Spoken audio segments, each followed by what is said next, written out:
Hello, good morning student. मैं Sandeep Saini, you are watching Arabic Academy. आज हम करेंगे force end moment of force for class 10th ICSE. ठीक है, सबसे पहले आप मेरा चैनल सब्सक्राइब कर दीजिए ताकि मेरे आने वाले वीडियोस की आपको नोटिफिकेशन टाइम पे मिले. ठीक है, चलो मैं बात करूँगा फोर्स की. यू नो फोर्स आपने लास्ट ईयर स्टडी किया होगा. Force is the cause of pull और पुश. ये आपका क्या है, पुल और पुश. फिर that change the shape size and structure of the body. ठीक है, जो आपका इफेक्ट होगा, suppose this is a body, मैंने इसको F फोर्स अप्लाई किया. ठीक है, तो जैसे मैंने इसको फोर्स अप्लाई किया तो क्या होगा, ये बॉडी में मोमेंट होगा. मोमेंट हो सकता है, बिल्कुल होगा. तो ये यहाँ पे डिस्प्लेस हो गया. ठीक है, तो means that produce the motion. कोई बॉडी रेस्ट पर है, उसको हमने मोशन प्रोड्यूस किया, तो उसी को हम फोर्स बोलते हैं. ठीक है, या फिर आप अदर टर्म में बोल सकते हो कॉज इज द पुल और पुश. हम पुल और पुश कर सकते हैं किसी बॉडी को. तो उसमें कॉजेस क्या होते हैं कि आपका जो बॉडी है उसका शेप साइज एंड स्ट्रक्चर क्या होगा, चेंज हो सकता है. चेंज और टेंड्स टू चेंज. क्यों? Suppose this is a body of rubber. Rubber का बॉडी है, तो हम क्या करेंगे, इसमें जैसे फोर्स अप्लाई करेंगे तो क्या होगा, डिफॉर्म होगा, इसमें चेंज होगा. ठीक है, तो उसी को हम फोर्स बोलते हैं. चलिए, ये तो बात थी फोर्स की. अब आपका जो मेन चैप्टर है, इसमें क्या होता है कि आपका जो मोमेंट ऑफ फोर्स है वो होता क्या है. सपोज मैंने एक बॉडी कंसिडर की. आपके पास ना कोई रिजिड बॉडी है. Suppose rigid body rigid body in the sense का जो सॉलिड होता है. ठीक है, सॉलिड को ही रिजिड बोलते हैं. सपोज आपका बॉडी, इसमें जो रिजिड बॉडी होगा उसमें दो टाइप का मोशन होगा. First is linear motion and second is rotational motion.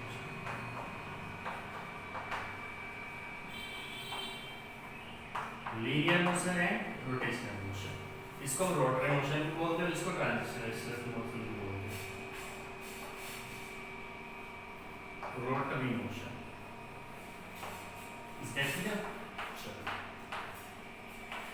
अब आपको समझना ये है कि ये होता क्या है, लीनियर मोशन, रोटरी मोशन होगा क्या. इसका एग्जांपल यू नो, अब पता है इसका एग्जांपल क्या होगा. देखो, ये बहुत अच्छा टॉपिक है आपके लिए. ये हो गया तो आपका ना काफ़ी आगे तक यूज है इसका, फोर्स, मोमेंट ऑफ फोर्स का. देखो, सपोज मैंने एक बॉडी कंसीडर की. ठीक है, rigid body, this is a rigid body. और ये एंड मैंने क्या किया, इसका पिवट. पिवट समझ, पिवटेड है. पिवटेड मींस ये एंड इसका फिक्स है. सपोज मेरे पास ये चौक ये फिक्स है, तो मैं इसके अराउंड ऐसे मूव कर सकता हूँ. ठीक है, सपोज मैंने यहाँ पे एक फोर्स अप्लाई किया. This is the F. ठीक, अब आप मेरे को बता सकते हो कि आपका F फोर्स अप्लाई जब हुआ तो आपका जो बॉडी है, सॉरी फॉर डिस्टर्बिंग, आपका जो बॉडी है इसमें क्या होगा कि इसमें एक मोशन आएगा इस टाइप से. जैसे मैंने इसको फोर्स अप्लाई किया तो इसमें एक मोशन आएगा. ठीक आएगा. इस मोशन को हम बोलते हैं rotary motion, rotational motion. Is that clear? इसको हम क्या बोलते हैं, रोटेशनल मोशन. ठीक है, अच्छा अभी एक बात बताओ. Suppose this is a body. मैंने एक सेम बॉडी को कंसीडर किया, बट इसको मैंने फिक्स नहीं किया, पिवटेड नहीं किया. तो मैंने यहाँ पे एक फोर्स अप्लाई किया, F फोर्स अप्लाई किया, तो ये बॉडी ऐसे ऊपर जाएगी, नहीं जाएगी. This is called translational motion और लीनियर मोशन. ठीक है, ये आपका लीनियर मोशन हो जाएगा. This is the rotational motion. ठीक है, चलिए अब हम बात करते हैं turning effect of moment. Turning effect of moment. Turning effect of force. क्या था turning effect of force? Actual में जो टर्निंग इफेक्ट होगा, टर्निंग इफेक्ट ऑफ फोर्स होगा, जैसे मैंने ये बॉडी कंसीडर किया, इसको मैंने फोर्स अप्लाई किया, F फोर्स अप्लाई किया, तो ये ऐसे मोमेंट आएगा. ठीक है, तो जिससे ये मोमेंट में आएगा और यहाँ पे एक रोटरी मोशन प्रोड्यूस होगी, तो this effect is called turning effect of force. Is that clear? हमने फोर्स लगाया, फोर्स लगाने से आपका बॉडी में मूवमेंट आया, मूवमेंट आने से कौन सा, which type of motion, rotary motion. This is called the turning effect of force. Is that clear? Okay, now अभी मैं आपको बता रहा हूँ moment of force. Moment of force यहीं से टर्म जनरेट हुई है, this is moment of force, moment of force. अब मोमेंट ऑफ फोर्स क्या होता है? ये आपका जो टर्निंग इफेक्ट ऑफ फोर्स है, यही आपका मोमेंट ऑफ फोर्स है, बट बाय डेफिनेशन, आपका डेफिनेशन क्या होगा? मोमेंट ऑफ फोर्स और टॉर्क भी हम इसको बोलते हैं, this is also called torque. क्या बोलते हैं? टॉर्क। सुना है टॉर्क? ओके, देखिए मोमेंट ऑफ फोर्स और टॉर्क आपका होगा force into perpendicular distance, this is equal to, it is short form is MOF, means moment of force is equal to torque,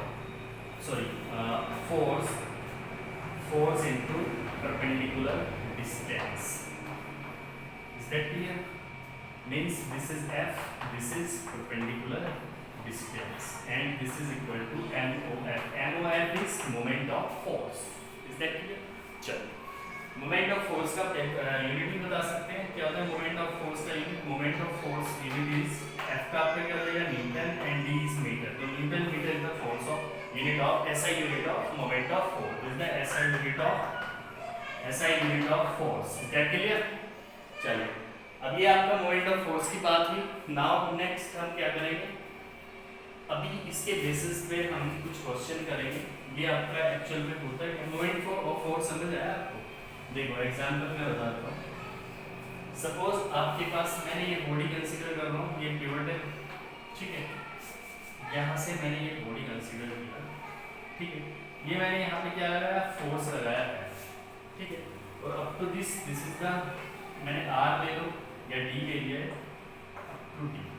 देखो तो जो लाइन ऑफ एक्शन की कहीं पे आपको मिलेगा line joining of the line of action, ठीक है, axis join with the line of action, ये टर्म भी आपको मिलेगी आपकी बुक में, बट उससे कंफ्यूज नहीं होगा। This is the centre line, ठीक है।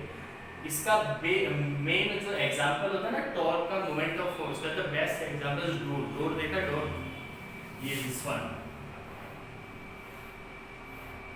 ठीक है, यहाँ पे हिंज होते हैं, ठीक है। अब यहाँ पे आपने देखा होगा हमेशा आपका जो साइड होता है ना, इसी पर आपका क्या लगता है, जो हैंडल लगता है ना, वो साइड में कॉर्नर पर ही हम लगाते हैं। क्यों? क्योंकि वहाँ पे आपको क्या है कि फोर्स लेस रिक्वायरमेंट होगा, फोर्स का जो क्वांटिटी आपको रिक्वायरमेंट होगी वो वहाँ पे लेस होगी, सो हम उसको हैंडल को एंड में लगाते हैं। देखो एक्चुअल में होता क्या है, दिस इज द फोर्स, ऐसे फोर्स लगेगा और ये आपका जो डिस्टेंस होगा perpendicular line of joining the axis, इसको हम बोलते हैं डी। तो यहाँ पे आपका मोमेंट हो जाएगा MOF is force into perpendicular distance, ठीक है, ये सेम ही बात आ गई। तो यहाँ पे भी आपका MOF means moment of force is equal to force into perpendicular distance. बेटा समझ आ रहा है? ये बहुत इंपॉर्टेंट है, ठीक है। अच्छा, एक बात आप मेरे को बताओ, आपको मोमेंट ऑफ फोर्स इंक्रीज करने के लिए क्या करना पड़ेगा? मोमेंट ऑफ फोर्स आपको क्या करना है? मैक्सिमम करना है, for maximum moment of force कब होगा? जब आपका फोर्स या तो F ग्रेटर हो या फिर आपका डिस्टेंस ग्रेटर हो, ठीक है, तभी आपका क्या होगा? मोमेंट ऑफ फोर्स आपका ग्रेटर होगा, ठीक है। अब देखो इसमें एक कंडीशन आती है कि मोमेंट ऑफ फोर्स जीरो कब होगा? MOF means moment of force zero कब होगा? किस कंडीशन में होगा? इसके पास भी आपकी थ्री कंडीशंस होंगी। क्या? First is force is zero, second is perpendicular distance is zero, and third one is जब आपका फोर्स अप्लाई होगा, force passes through the axis to the body. Means जैसे मैंने आपको एक बॉडी कंसीडर की थी, ये मेरी बॉडी है, अगर मैं ये फोर्स डिवाइडेड था, मैंने ये फोर्स यहाँ पे अप्लाई कर दिया, जो एक्सिस है ना, line of joining of the axis, उसके अलोंग पास कर दिया आपका फोर्स, तो यहाँ पर भी आपका जो मोमेंट ऑफ फोर्स होगा MOF होगा, वो क्या होगा? जीरो होगा। ये बात याद रखनी है, ये 2017 में आपका आया था क्वेश्चन। मींस आपका जो फोर्स है, force passes through the passes कर दो along the axis of the,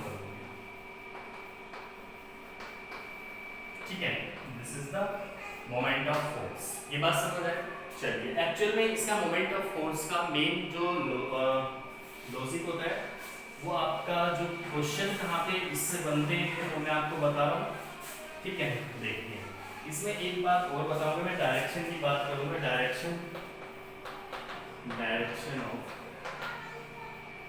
moment of force, direction of moment of force. देखो इस टाइप से मैंने एक बॉडी लिया, ठीक है,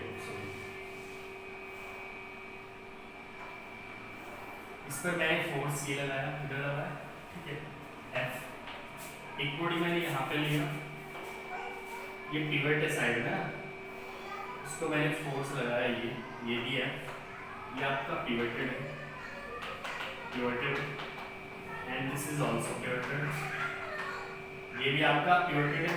अब देखो जैसे मैंने ये फोर्स लगाया तो इस फोर्स से मेरा क्या होगा कि आपका जो मोमेंट होगा ये होगा, दिस इज द, अब ऐसे आपका स्क्रू टाइप ले लो, this is the anti clockwise. जब आपका एंटी ओपन होता है, नट ओपन होता है, कोई भी स्क्रू ओपन होता है, दिस इज एंटी क्लॉकवाइज। और जब आपका इस साइड आएगा, दिस इज द क्लॉकवाइज, ये आपका क्लॉकवाइज होगा, ये आपका क्लॉकवाइज होगा, and this is anti clockwise. अब एक बात बताओ, moment of force for anti clockwise for anti clockwise आपका क्या होगा? Moment of force for anti clockwise is always positive, always positive. आपका जो मोमेंट ऑफ फोर्स होगा for anti clockwise always positive होगा, ये आपको याद रखना है। And the moment of force for clockwise is always negative होगा। ठीक है, ये बात समझ आई आपको? ये बात बहुत इंपॉर्टेंट है, ये समझ लेना आप अच्छे से। चलिए अभी मैं क्या पूछता हूँ आपको, देखो आपका ये 2014 का क्वेश्चन क्या, सपोज ये आपका एक बॉडी है, ये आपका क्वेश्चन आया हुआ है, ठीक है, ये आपका एक बॉडी है, ठीक है, आपने क्या किया, यहाँ पे एक एफ है आपका, मैंने ये यूनिफॉर्मली डिस्ट्रीब्यूटेड लिया फोर्स 0 to 100, ठीक है। अब मेरे को एक बात बताओ, मैंने यहाँ पे एक 20 kg का फोर्स मीन्स मास अप्लाई किया इस बॉडी पर, और ये यहाँ पे है 10 सेंटीमीटर, दिस इज 50 सेंटीमीटर होगा अप टू दिस, ये टोटल आपका 50 सेंटीमीटर होगा, एंड ये भी 50 होगा क्योंकि ये मैंने फलक्रम लिया है, F is the centre point of that body, तो ये भी आपका 50 सेंटीमीटर होगा, ठीक है। अब मैं ये पूछ रहा हूँ आपको ना, यहाँ पे कहीं पे 40 kg का मास प्लेस करना है, 40 kg का मास प्लेस करना है इस साइड, ठीक है। तो मैं किस डिस्टेंस पर उस मास को प्लेस करूँ कि मेरा ये जो आपका बॉडी है ये आपका क्या हो जाएगा, बैलेंस हो जाएगा, ठीक है। तो बताओ कैसे करें, बता सकते हो आप? मीन्स आपको सपोज मैंने यहाँ से एक डिस्टेंस लिया x, मैंने x डिस्टेंस पर इसको 40 kg को अप्लाई किया, ठीक। अब एक बात बताओ, ड्यू टू 20 kg आपका जो मोमेंट ऑफ फोर्स होगा ये होगा, और due to this moment of force ये होगा, ठीक है। तो this is the anti clockwise, this is the clockwise, ये आपका क्या होगा, anti clockwise, and this is the clockwise. आप एक बात मेरे को बता सकते हो क्या, मैं इसका मोमेंट और इसका मोमेंट दोनों पे पुट कर दूं, ठीक है, तभी तो मेरे को डिस्टेंस आएगी।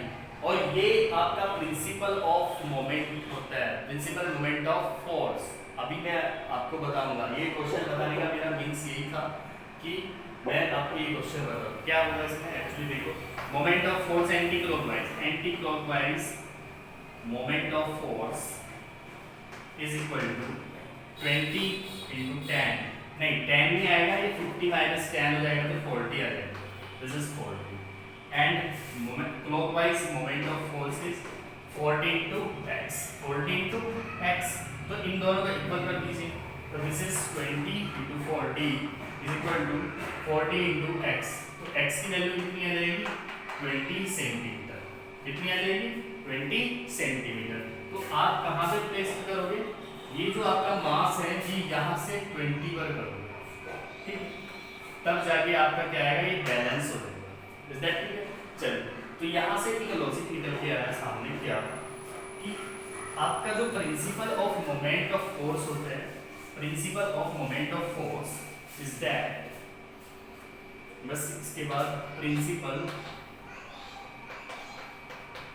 Of moment of force, principle of moment force is simple what and the algebraic sum of the moment of force anti-clockwise